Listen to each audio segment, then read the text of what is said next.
विकास क्रम में जो श्रेष्ठतम कमाई की गई या जो श्रेष्ठतम रत्न उघाड़े गए, विशेष करके चैतन्य के धरातल पर, या जिस तरीके से इंसान है उसमें जो दुख से मुक्ति की सटीक और अचूक कीमिया साधी गई, अगर उसको एक शब्द में ला करके निचोड़ लिया जाए तो वो ध्यान है। इसलिए सब तरीके की उसके साथ विसंगतियां भी पैदा हुई। जब भी कोई अनूठी चीज आती है, जब भी कोई ओरिजिनल चीज आती है, उसके साथ साथ बहुत सारी डुप्लीकेट चीजें भी आ जाती हैं। तो इस नाम के पीछे काल के क्रम में जैसे जैसे हमारे पूर्वज इसके शोध में गए, मानव का विकास क्रम आगे बढ़ा। इसके साथ बहुत सारी चीजें ऐसी हुई जो कि ये नहीं है। तो मुझे नहीं पता आप सब लोग ध्यान किसे कहते हैं। मैं बहुत ज़्यादा मैंने पुस्तकों को भी नहीं पढ़ा है, बहुत ज़्यादा मैंने विधियों को नहीं साधा है। हाँ, वह कैसे मेरे जीवन में आई है खुद की तरफ देखने की बात, वो तो मुझे नहीं पता, लेकिन अपना अवलोकन खूब किया है।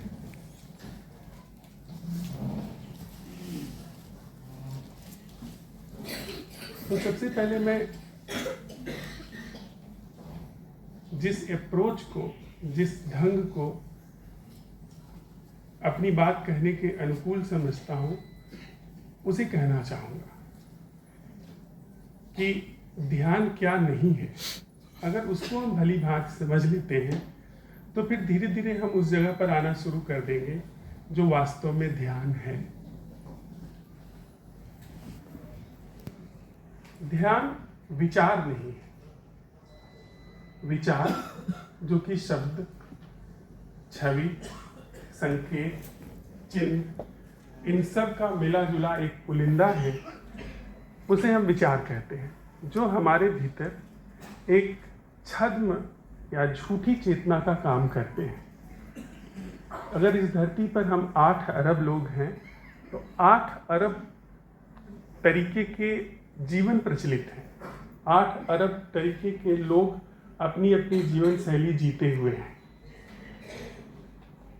लेकिन यह तो हम समझ ही सकते हैं कि जीवन इतने खंडों में बटा नहीं होगा। इतने खंडों में बटे होने का दुष्परिणाम भी हमने देखा है कि आपस में हमारे बीच द्वंद्व है, आपस में हमारे बीच में संघर्ष है, हम एक दूसरे से डरे हुए हैं। सारी दुनिया में, चाहे व्यक्तिगत रूप से हो, चाहे संगठनात्मक रूप से, राष्ट्रों के रूप में, धर्म के रूप में, हम युद्ध कर रहे हैं। घर गृहस्थी में भी हमारी लड़ाई चलती रहती है और बड़े रूपों में हम दुनिया के किसी न किसी हिस्से में युद्ध कर ही रहे हैं।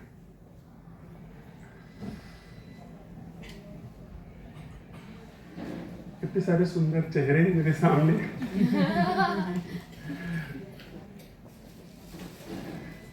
तो अगर इतने खंड हैं तो निश्चित रूप से उसमें आपस में टकराहट होगी। शायद हमारे पूर्वज जो बहुत गहरे गए, उन्होंने खंडों के ऊपर, खंडों से परे उस अखंड ढंग को खोजा जिसमें दो नहीं होता। दो नहीं है तो टकराहट नहीं होगी। एक जीवन का ऐसा गुर, एक ऐसी कीमिया जिसमें दो नहीं होता। हम चाहे जितना कुछ अपने रिलेशनशिप का मैनेजमेंट कर लें, लेकिन किसी न किसी धरातल पर हम टकरा जाते हैं। कुछ हिस्सों में हम सहमत होते हैं, लेकिन बाकी हिस्सों में असहमत हो जाते हैं। तो ध्यान, जिसको गहरी कीमिया से हम संबोधित कर रहे हैं, वह इस तरह से खोजी गई कि एक ऐसा जीवन ढंग हम अपने भीतर अवसर दे पाए जो कि खंडों में न बटा हुआ हो। तो पहली चीज कि ध्यान विचार, शब्द, छवि यह सब नहीं है। ये सारी चीजें वर्चुअल हैं, आभासी हैं। आप यहाँ पर जीवंत बैठे हैं, लेकिन आपका कोई न कोई नाम होगा, आपका कोई न कोई विशेषण होगा, आपके बारे में बहुत सारी सामग्री हो सकती है, लेकिन वस्तुतः जो जीवंत रूप है वह तो आप हैं। तो वर्चुअली आपकी चीजें बदलती रहती हैं, हमारी सबकी चीजें आभासी धरातल पर बदलती रहती हैं, लेकिन यथार्थ के धरातल पर तो कुछ है जो एक ही है ना।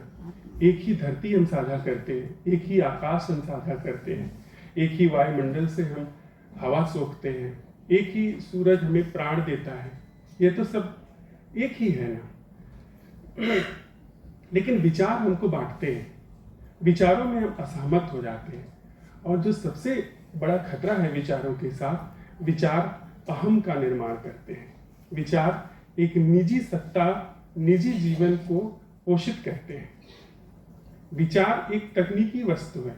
विचार कैसे आग जलाई जाए, कैसे साइकिल चलाई जाए, विचार कैसे औजार बनाया जाए और उस औजार को इतना उन्नत कर दिया जाए कि आज हम बड़ी आसानी से, चाहे वो अपने रसोई में हो या खेती किसानी में हो, उसमें उन्नत उपकरणों के साथ बेहतर तरीके से खेती बाड़ी कर पाते हैं, खाना पका पाते हैं, या एक दूसरी जगह पे हम आ जा सकते हैं। या विचार ने इस चीज का आविष्कार किया है जिससे कि एक व्यक्ति दूर बैठ करके भी आपको अपनी आवाज सुना सकता है।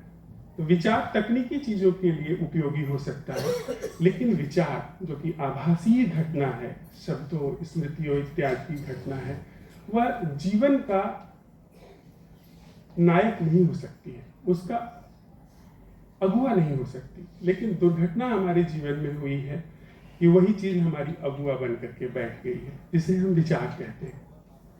तो ध्यान विचार नहीं है, विचार के किसी भी हिस्से में ध्यान नहीं आता है। पर दुर्भाग्य की बात है कि हम एक ही एजेंसी जानते हैं, सोच विचार। जब आप किसी शिक्षक को सुनने जाते हैं या अपने मित्र को सुनते हैं या अपने ही अनुभव को भी अगर आप अपने भीतर दोहराते हैं, तो वो एक विचार ही तो होता है ना। उसके अतिरिक्त हमें कुछ नहीं आता, इसलिए ले दे करके हम वहां आकर के गिर पड़ते हैं जहां पर विचार है। ध्यान जैसी चीज को समझने के लिए भी जिस एजेंसी का हम इस्तेमाल करते हैं वह विचार के रूप में आती है। दूसरी चीज अनुभव। अनुभवों को हम बड़ा जोर देते हैं कि ध्यान में हमको ये अनुभव हुआ, वो अनुभव हुआ, लेकिन ध्यान अनुभव नहीं है। अनुभव संस्कारित होते हैं, आपकी जैसी बनावट है उसके अनुरूप आपको अनुभव होंगे। एक दुखी व्यक्ति क्षण भर में ही बहुत सुख की प्राप्ति करता है, क्योंकि वो सताया हुआ चित्त है, वो तना हुआ चित्त है, उस चित्त को दूषित किया गया है। तो उसके साथ में जब भी कुछ ऐसी घटना होती है जो कि उसके लिए नई हो, जो इसके लिए परिवर्तन करने वाली हो, तो उससे वो बहुत राहत महसूस करता है, जिसको वो नई नई अनुभूतियों का नाम देता है। लेकिन अगर आप गौर से देखें तो हम जिन अनुभवों से गुजरते हैं वो अनुभव कुछ दैहिक होते हैं। हमारी देह में बहुत सारे ऐसे कोष्ठ प्रकोष्ठ हैं जो कि हमें न जाने कितने तरीके के अनुभव दे सकते हैं।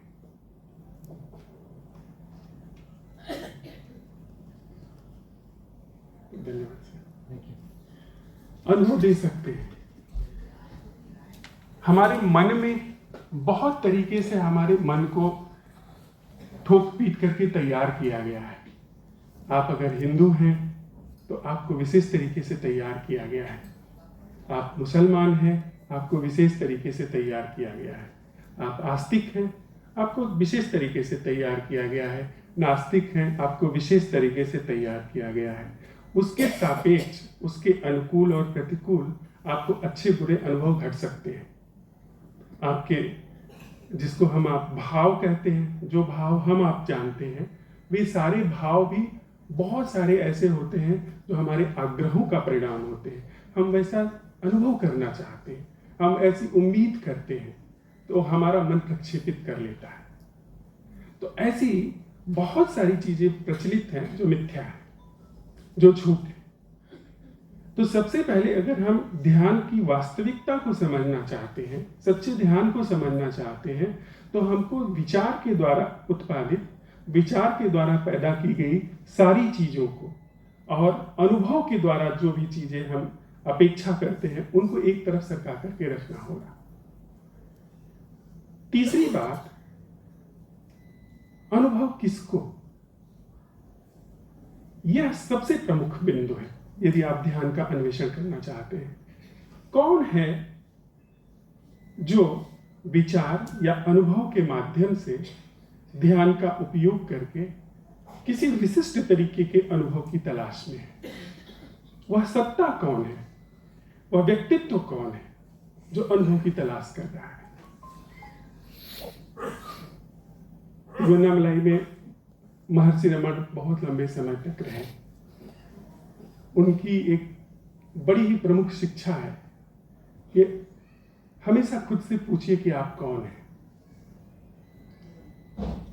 पूछते जाइए, पूछते जाइए, और जब तक आपको उत्तर आता है तब तक आप फेल हैं। आप पूछिए खुद से आप कौन हैं, आपका नाम आता है, आपका लिंग आता है, आपका देश आता है, आपकी भाषा आती है। उन सारी चीजों के साथ आपका व्यक्तित्व प्रचलित होता है, आपका व्यक्तित्व बना है। ये सारी चीजें आरोपित हैं, ये सारी चीजें बाहर से आई हैं। पूछते जाइए, पूछते जाइए। और वे कहते हैं कि जब आपको कोई उत्तर ना आए, यानी सारी आइडेंटिटी के कंटेंट्स, व्यक्तित्व की सकल सामग्रियां जब गिर जाएं, तो जो बच रहता है हो सकता है कि वहां से आपका परिचय प्रारंभ हो। हम लोग इस बात को, इस तथ्य को भूल ही जाते हैं कि इसके पहले हम अनुभव की तलाश करें, तरह तरह के सही गलत ध्यानों के बीच में जाएं। हम यह भूल ही जाते हैं कि वह कौन है जो ध्यान करने जा रहा है, ध्यानी कौन है, ध्यान क्या सही है, क्या गलत है, उस पर मैं कोई टिप्पणी नहीं करना चाहता हूं। वो बात बेमानी है, मीनिंगलेस है। लेकिन यह बात बड़ी प्रमुख है कि कौन है वह ध्यानी। अगर इस हाल में 1000 लोग बैठे हों, जितने भी हो, तो ध्यान में इतने लोग तो नहीं हो सकते ना, लेकिन ध्यानी के रूप में हर व्यक्ति को अलग अलग अनुभव होगा। किसी व्यक्ति को बड़े सुखद अनुभव होंगे, किसी व्यक्ति को उबने का अनुभव होगा, कोई व्यक्ति कुछ भी नहीं समझ पाएगा। तो जो व्यक्ति कहता है कि मुझे ध्यान का यह अनुभव हुआ, वह अनुभव हुआ, वह धोखे में भी हो सकता है। उसकी बनावट के अनुरूप हो सकता है कि उसको कुछ अनुभव हुए हों जिनको वो बहुत ज्यादा महत्व दे रहा है। तो जब तक ध्यानी है तब तक ध्यान नहीं है। यह बात भी हम लोग प्राथमिक रूप से तब समझ लें।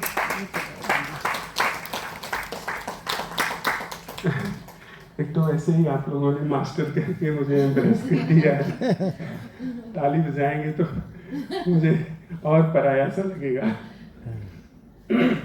फिर बात आती है, सुन लीजिए इस बात को, आप इस जो यह व्यक्ति निवेदन कर रहा है उसको सुन लीजिए। इसके बाद और अपनी सारी जानकारी की, सारी समझ के पूरे पुलिंदे को एक तरफ रख करके अगर हो सके तो सुन लीजिए। अगर इसकी बात में बल होगा तो आपके जीवन का हिस्सा बन जाएगी। अगर वह बात व्यर्थ है तो वो आपको चिपकेगी नहीं। इसलिए गौर से बस सुनिए, उसका इतनी जल्दी विश्लेषण मत करिए। आपको जो अनुभव है, जो ज्ञान है, उसकी कसौटी पर इतनी जल्दी मत तौलिए। एक बार ठीक से सुन लीजिए, फिर बाद में उसको आप जांच कर सकते हैं। अगर इस बात में बल है तो आपके जीवन का हिस्सा हो जाएगी, और अगर यह बात मूल्यहीन है, निरर्थक है, तो इसी हाल में छूट जाएगी। फिर बात आती है कि फिर ध्यान क्या है, ध्यान कैसे किया जाए। वह जो अनमोल रत्न हमारे पूर्वजों के द्वारा पूरी मनुष्य चेतना ने हजारों लाखों साल में जो कमाया है, जो अपने भीतर ऐसे रत्न को माजा है, तराशा है, वह रत्न जिसके अभाव में हम न जाने कितना शोक न जाने कितना दुख, न जाने कितनी व्यर्थ की भाग दौड़, द्वंद, पीड़ा, इन सब से गुजरते हैं, उस रत्न का हमारे जीवन में प्रकटीकरण कैसे हो, वह रत्न हमारे जीवन में अंकुरित कैसे हो, कि वह तथ्य आता है।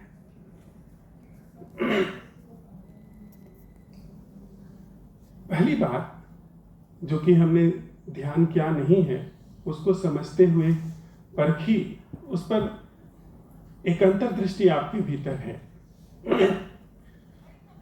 कि जो मैं समझता हूं वह ध्यान नहीं है, यह ध्यान की भूमि है। जो मैं समझ सकता हूं वह ध्यान नहीं है, यानी मैं तो सोच समझ सकता हूं विचार को ही, मैं अनुभव को ही अपने भीतर उतार सकता हूं। अगर यह ध्यान नहीं है तो हमने ज्ञात के क्षेत्र को, यानी जो आभासीय क्षेत्र है इंसान का, यानी जो तकनीकी क्षेत्र है इंसान का, उसको आपने बटोर करके एक तरफ रख दिया। यानी आपके अंदर ध्यान की भूमि तैयार है, बिना यह कहे कि यह शून्य है। जब आप शून्य कहते हैं तो शून्य भी आपके लिए एक आपकी प्रक्षेपित स्थिति हो जाता है। बस इतना समझिए कि अगर आपने सारी चीजों को, जो कि आप सीखना चाहते हैं, आप जानना चाहते हैं कि असल रत्न क्या है, तो आपने ध्यान के लिए सारी चीजों को एक तरफ सरका करके रख दिया। ये है ध्यान की तैयारी या ध्यान की भूमि। फिर दूसरी बात आती है ध्यान की सामग्री। आपने रख दिया सारी चीजों को, अब इसके बाद सामग्री की जरूरत पड़ेगी। आप कहां ध्यान करेंगे? क्या आपका पोस्चर वह सामग्री है? एक विशेष तरीके की स्थिति में बैठ जाना वह सामग्री है। उसके अपने लाभ हैं। अगर आप स्वस्थ शरीर के मालिक हैं तो स्वस्थ शरीर से आपके जीवन में एक अनुकूलता होगी। आप निरर्थक व्याधियों के दुख से बच जाएंगे। आपके पास अगर एक स्वस्थ मन है जो कि बहुत उलझता नहीं, बहुत मूर्छा में नहीं रहता, तो आप बहुत सारी व्याधियों से बच जाएंगे। अनायास आप क्रोधित होने से बच जाएंगे, अनायास आप भयभीत होने से बचे रहेंगे। लेकिन जब जीवन की उस रत्न की खोज की बात आती है तो ये एजेंसी नाकाफी है, ये विधा नाकाफी है, ये शऊर नाकाफी है। फिर बात आती है कि ध्यान के लिए कौन सी सामग्री होगी। आप 1 घंटा ध्यान कर लेते हैं, उससे कुछ भी नहीं होने वाला। तब जब आप ध्यान रत्न की तलाश कर रहे हैं, उस अनमोल रत्न की तलाश कर रहे हैं जिसके बिना जीवन वृथा है, अगर उसकी जांच की जा रही है तो इतने से काम नहीं चलेगा। हाँ, आप कामकाजी व्यक्ति हैं, आप गृहिणी हैं, उसमें आप थोड़ी सी अनुकूलता चाहते हैं, थोड़ी सी बेहतरी चाहते हैं, तो ये सब चीजें काम करेंगी। आप 1 घंटा ध्यान कर लिए, वो काम करेगा।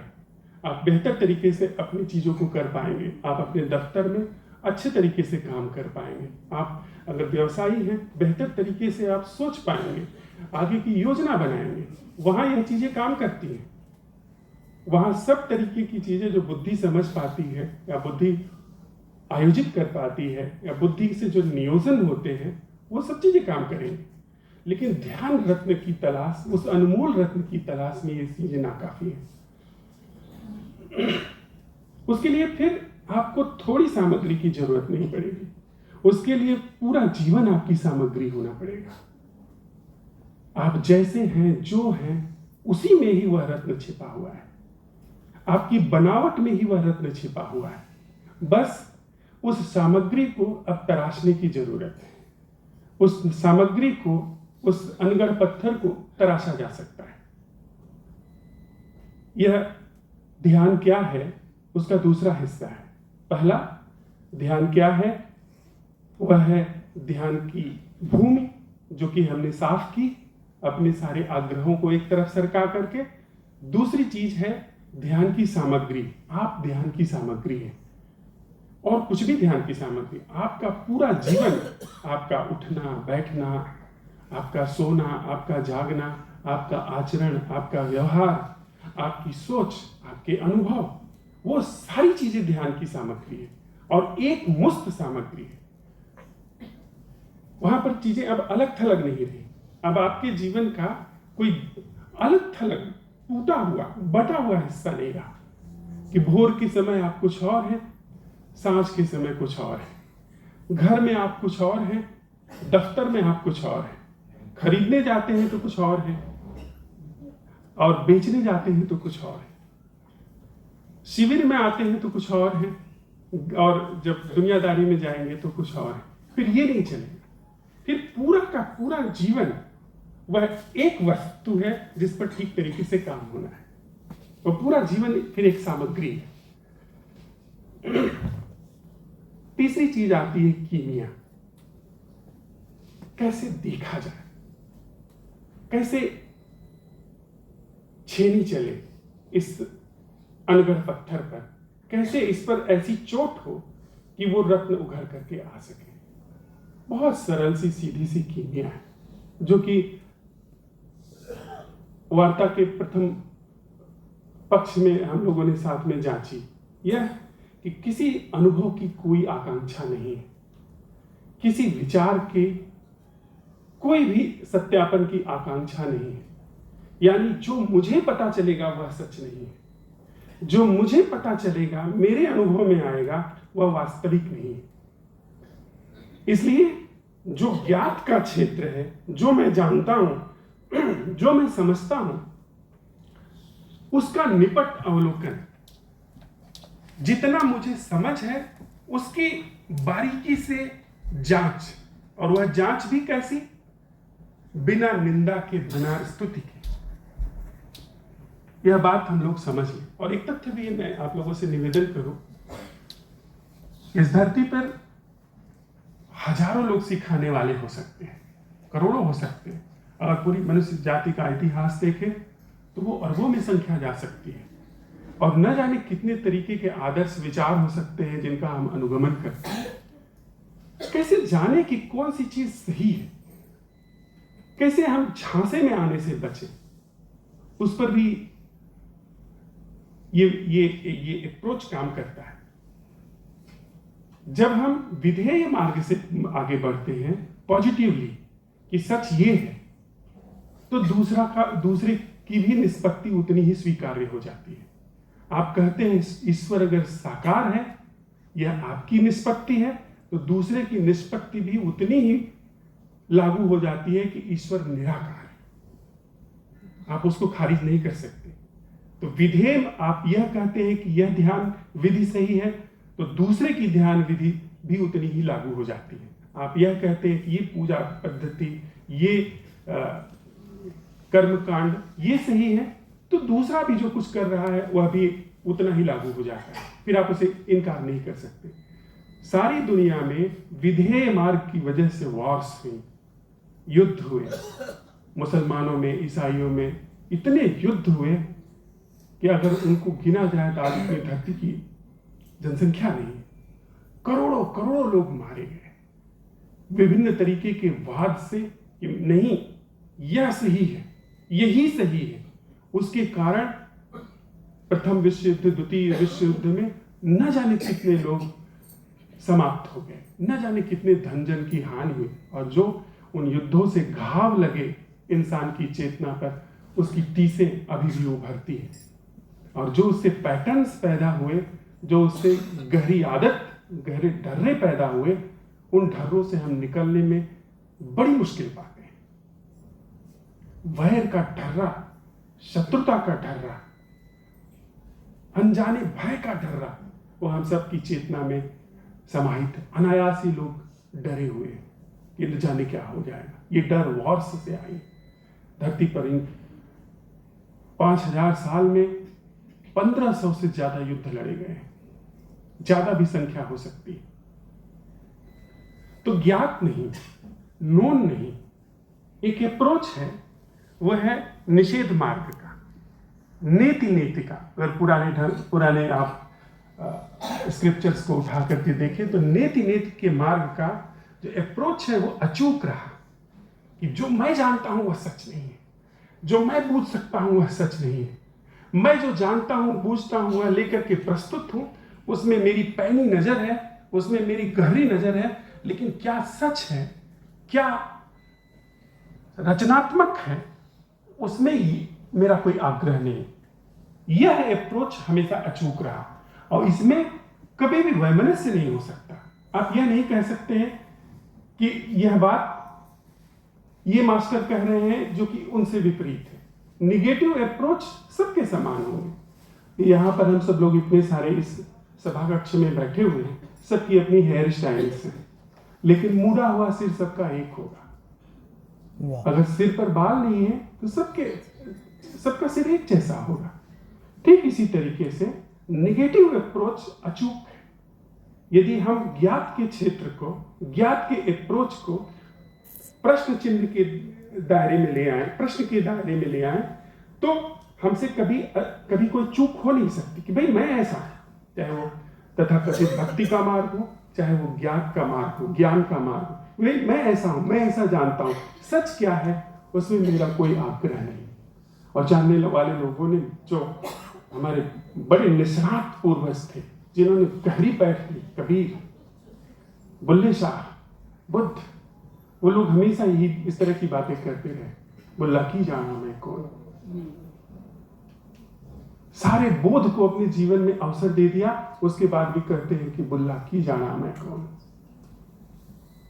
तो जो अंतिम बात आती है, जो सबसे प्रमुख कीमिया, वह है कि क्या हमारे अप्रोच में, क्या हमारे ढंग में कुछ ऐसी गति हो सकती है, कोई ऐसा रुख बन सकता है जो कि ज्ञात को, नोन को, विचार को, अनुभव को एक मुश्त खारिज कर दे। थोड़ा थोड़ा नहीं, एक मुश्त खारिज कर दे। इस पर कोई मेरा कॉपीराइट नहीं है।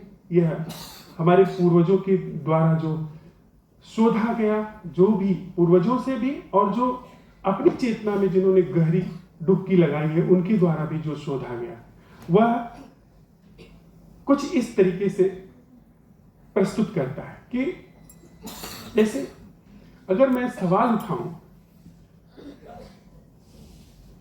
हम सब लोग इतने लोग बैठे हैं, इतने लोगों की अलग अलग नाम होंगे, अलग अलग आइडेंटिटी होगी, अलग अलग जगहों से आए हैं।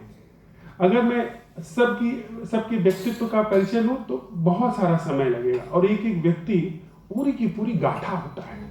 न जाने कितने अनुभव, न जाने कितनी स्थितियां, परिस्थितियां लेकर के वो बैठा होता है। लेकिन अगर मैं यह कहूं कि यहाँ का क्या कोई ऐसा दर्शन है जो मेरी बुद्धि या मेरे हस्तक्षेप से मुक्त है? अगर मेरे हस्तक्षेप से मुक्त है तो सिवाय दिखाई पड़ने के और कुछ नहीं बचता है। यहां पर जो भी दृश्य मेरी आंखों के रेटिना पर पड़ रहा है, उसके अतिरिक्त और कुछ नहीं बचता है। अगर मैं यह सवाल उठाऊं, अगर मैं एक, जैसे यह चीज है, इस चीज के बारे में अगर मैं कहूं कि इसमें मेरा ज्ञान क्या है, तो मैं बहुत सारी चीजें बता सकता हूं। अगर मैं पानी के बारे में, पानी के गुण तत्वों के बारे में बहुत सारी जानकारी रखता हूं, तो उसका विश्लेषण कर सकता हूं। जिस कंपनी की यह बोतल है, उसके बारे में भी मैं जानकारी रख सकता हूं, उसके मालिक के बारे में रख सकता हूं। लेकिन अगर आप मुझसे ये कहें कि बिना अपने हस्तक्षेप के, बिना आपके हस्तक्षेप के इसका दर्शन क्या है? हाँ, ये हम जीवन के धरातल पर आ रहे हैं, तकनीकी के धरातल पर नहीं। तकनीकी के धरातल पर तो मैं निश्चित रूप से चुनूंगा खराब पानी से साफ पानी में, जो मेरी जानकारी होगी। लेकिन जब मुझे पानी नहीं पीना है, फिर भी इसके बारे में मेरे अंदर जानकारी की जो धारा बहती रहती है, वो बाधा है। अब उसकी अगर मैं जांच करूं कि इसका क्या कोई ऐसा अवलोकन है जिसमें मेरा कोई हस्तक्षेप नहीं है, तो ये चीज दिखाई पड़ेगी, ये चीज दिख रही है।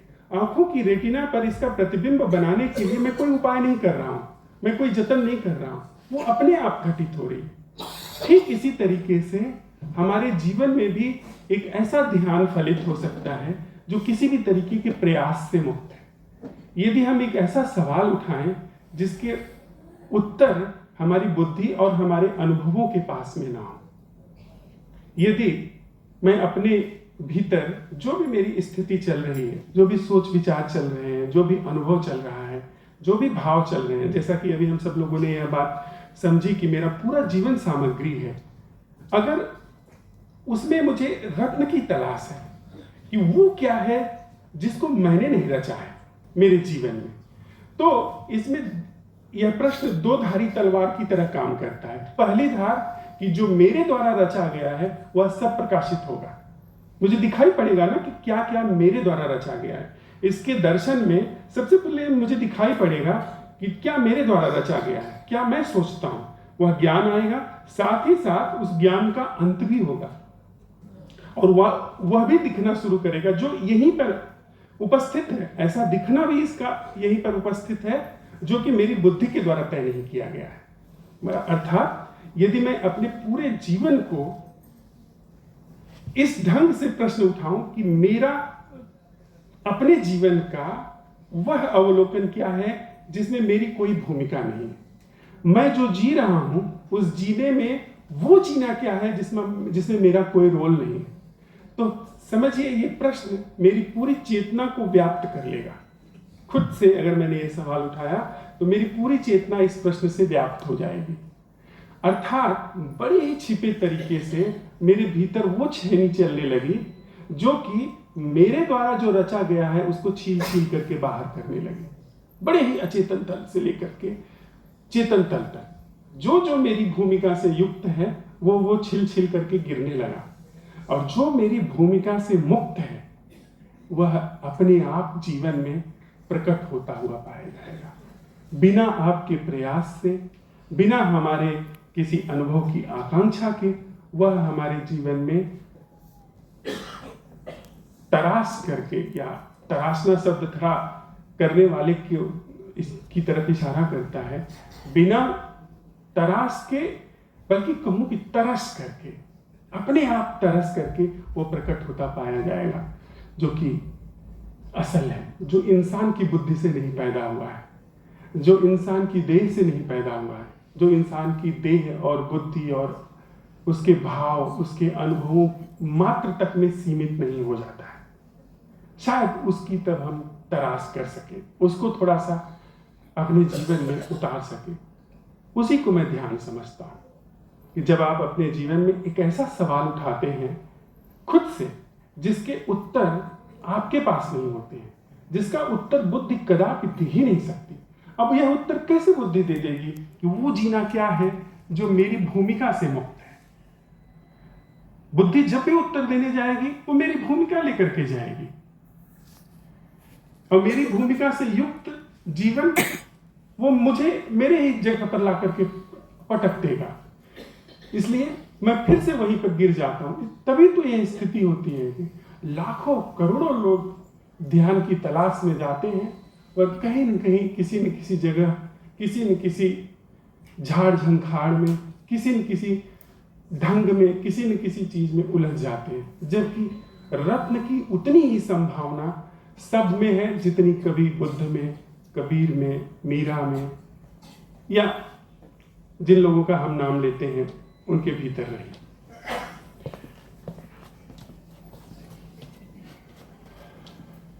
तो असंभव प्रश्न वह एक औपचारिक नाम देते हैं, वस्तुतः वह कोई प्रश्न नहीं है, एक रुख है, एक एंगल है, या एंगलों का सभी तरीके से विसर्जन है, एक विधा है जिस विधा से चेतना में रूपांतरण हो सकता है, और चेतना में रूपांतरण निश्चित रूप से हो सकता है। इसमें कोई दो राय नहीं है। अगर हम जतन कर सके, हम अपने को लगा सके, तो निश्चित ही चेतना रूपांतरित हो सकती है, यानी वह चीज जो सकल दुखों का कारण है उसका विसर्जन हो सकता है। और साथ ही साथ इसके एक और भी बात मैं निवेदन करूं कि चाहे वह हमारा निजी दुख हो, चाहे पूरी दुनिया में व्याप्त दुख हो, न कोई राजनेता, न कोई छोटा बड़ा धर्मगुरु, न कोई अभिनेता, न कोई नीति, न कोई सिद्धांत, ये कुछ भी आपको हमको गहराई से उबारने वाले नहीं है। हाँ, हमारे भीतर अगर क्रांति होती है तो निश्चित रूप से पूरी मनुष्य चेतना में बदलाव हो सकता है। अगर हम बुनियादी रूप से बदलते हैं तो वह परिवर्तन हमारा मात्र परिवर्तन नहीं है।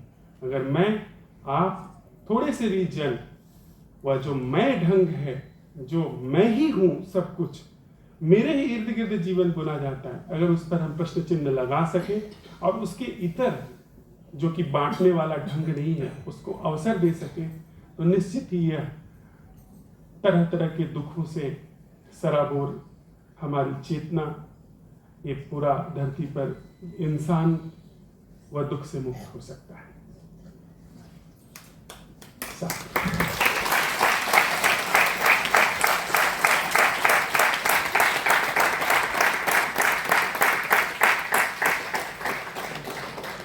हाँ, किसी की